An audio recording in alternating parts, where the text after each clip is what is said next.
So SIP stands for Session Initiation Protocol. And SIP is really just a signaling protocol for multiple forms of multimedia communications. For example, voice, which is mostly what we're talking about today, video conferencing, instant message, presence management, things like that. So it is essentially the protocol that sets up and tears down these various forms of communications on a customer's network. It is standards-based using RFC 3261, and what makes SIP so valuable, it is transport independent. It runs on layer 4 UDP and TCP layers, so any sort of underlying transport can deliver these forms of communication, whether it be Ethernet or fiber optics or any form of IP transport. Oftentimes people get SIP confused with what is actually the RTP, the real-time transport protocol. RTP is what carries or is the actual packetized voice or video. So that is a real-time transport protocol, which is usually running in a UDP stream. So SIP is the Session Initiation Protocol, sets up and tears down various forms of communication. RTP is the underlying packets that are carrying real-time communications. Just to elaborate a little bit on this previous slide, SIP's been around for quite some time. We've seen it in a lot of different forms, most notably limited to the customer's local area network. For example, you might have a voice over IP phone system, which is shown up here.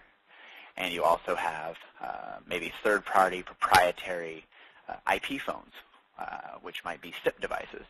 You also have presence management and instant messaging servers, unified communication servers, and so you have kind of the host and then the client applications all communicating over the local area network using SIP, Session Initiation Protocol. So what we're talking about today is taking SIP and going beyond the customer or the organizational local area network. As you can see here, we have our standard voice over IP phone system, as in the last slide, our unified communication servers, and our SIP endpoints, whether we're using SIP IP phones or we're using the client application. Now we extend beyond the local area network and we connect to a local internet telephone service provider.